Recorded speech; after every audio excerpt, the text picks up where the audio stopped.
Firebird is a forbidden love story set in the Soviet Air Force during the Cold War. It's a story of Sergei, his best friend at the base, the assistant to the commander, Luisa, and how they fall in love with a handsome maverick fighter pilot, Roman. And really, their life story based on Sergei's actual true story and autobiography, facing a KGB investigation and ending with the Afghan War. So the film is opening up the Chicago Reeling Film Festival. It's the LGBTQ plus International Film Festival. I mean, this film has been a long time in the making. How does it feel for it to finally be able to see the light of day, and for a project you both have been working on for so long that audiences can finally enjoy? Tom, let's go ahead and start with you. It's really amazing, like, the world is opening up again now, and we can actually share this film like in person with people, as opposed to, just being consumed digitally. And I think, now more than ever, the film is really relevant, like in light with what's going on in the world, and, with LGBT issues, particularly under fire again. It's going to be really amazing to be able to bring this true story out into the world, and hopefully it kind of allows people to sort of create a greater understanding and a greater love for who they are and who they want to be in love with, and a greater acceptance on the receiving end of those experiencing those individuals who are courageous enough to express themselves and to be able to share their stories. And Peter, this has, obviously, from where you grew up, this has a very, personal touch. Tell us a little bit about, your connection to the story and when you first heard about it.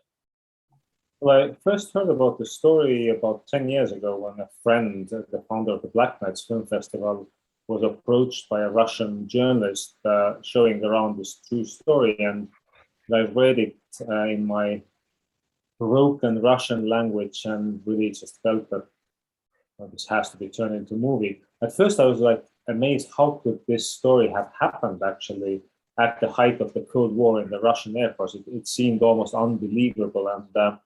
And my connection is really having grown up as a young boy still under the Soviet occupation, and even remembering those meets from that Air Force base, because our summer cottage was just a few miles away. So they were zooming overhead, and little did I know at the time that I'd be making a movie one day about this Air Force base and those planes. So it's a very personal connection for me, and really it's just such a heartwarming, touching, tragic love story. Oh, exactly. And Tom, I want to go ahead and ask you, so Sergei was alive when he heard about the his autobiography being turned into a movie. He's since passed, but how closely did you work with him, and what message did you get from him that you definitely wanted to portray in the film? Yeah, I mean, it's a pretty extraordinary experience to be able to meet the person that you're going to play in real life, and obviously extend their story and leave a legacy for him. And we got to spend some days getting to know him in Moscow, and we interviewed him over those days, and went for some dinners, and just really got to know him as a person. And he was such a warm, bold, courageous person, and that's the kind of the sort of aspects that I really hope that I kind of pull through really in the film, is this quality which he had, which was this kind of relentlessness of love, and how he, even when it gets to the point in the film where Sergei looks like everything all is lost, basically, he's still kind of going, we can still make this work, we can still figure this out. And most people probably would have given up there, but actually this was the same sort of energy that I met when I met him in person, which was just a really bold and courageous person. I think everybody has their own journey and their own pathway to acceptance. And what I learned from the film is that other people had different barriers and different things they had to overcome, but Sergei was himself. He wanted to live his truth. He wanted to share his truth. He wanted to be happy. And I think it's just an inspiration for somebody in during the height of the Cold War to be able to take that message away for film audiences today. Yeah, I mean, that's a kind of hope and sort of vein that I really hope people would take away from it, that actually there is this there's this sort of unlocking which Sergei experiences through getting to know Roman, as he's a little bit more sort of like tentative before that, but then sort of after this initial step being taken, he really kind of comes into his, like, I guess his like power and his like heart, and he really does wear his heart on his sleeve like a lot more than he certainly does at the beginning of the movie. And again, I hope that that's something which people can take away and, you know, dare to live a little bit more boldly. Oh, exactly. And Peter, I want to go ahead and ask you a little bit about the character of Roman, played by an actor by the name of Oleg, who has connections in Moscow. I mean, obviously not giving too much away in the film, but, you know, Sergei has a, you know, deep love for the ballet and for the theater. And this is almost the same background that Oleg, you know, has in his professional life. Talk a little bit about finding him and to be a part of this, about this film. Well, we set out with a very clear intention that we want to cast the best person for the role. So we actually auditioned together with Tom all of the actors whom our casting director selected. And there was quite a huge search. We had about 2,500 self-tapes for the lead roles.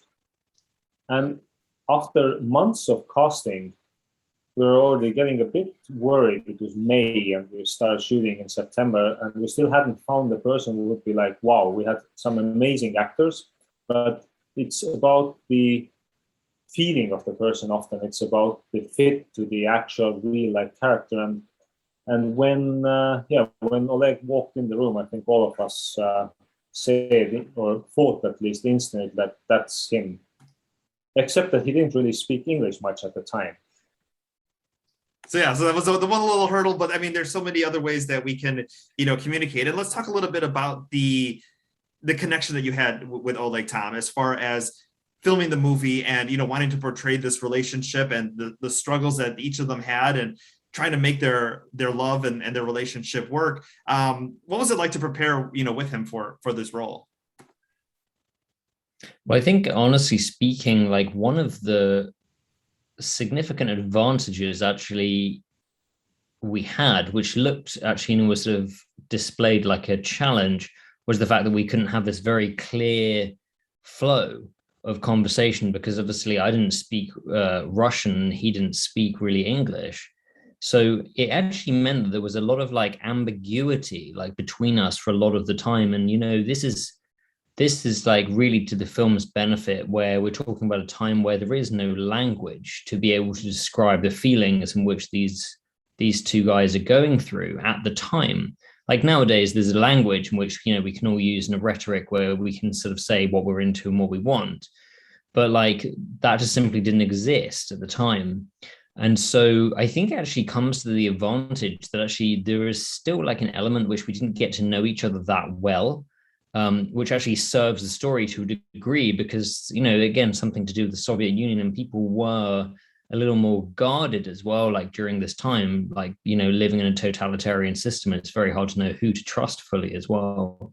So I think it's the kind of combination, like sometimes life sets up a challenge which ends up kind of coming across in sort of quite a curious and quite unexpectedly successful way. Yeah, and Peter, I want to go ahead and ask you, you know, obviously when we see movies about LGBT people in the past, or we see movies about the civil rights movement here, especially here in the States, is that you hope that there's progress. You hope that, you know, when you watch this movie about something that happened 30, 40 years ago, that things have changed. But, you know, kind of seeing what's happening there now and, you know, some of the backlash that was, you know, with the initial premiere of the movie in Russia, I mean, how does it feel to be able to, you know, tell the story, but also still see that a lot of the challenges that they were facing are still being faced today? Well, I think that's why it's important to tell such stories, and why it's like amazing that we speak about it, because in the Western world, in America and Western Europe, we still have a lot of intolerance. We still have a lot of kind of hidden, suppressed hate and racism, but it's getting better. There's hope, at least. In a lot of countries, people still get killed. I mean, they get officially executed by the state. You know, talk about Iran, for example, or what's going on in Afghanistan. And in Russia, it's a very interesting situation, because officially, like, everything is okay.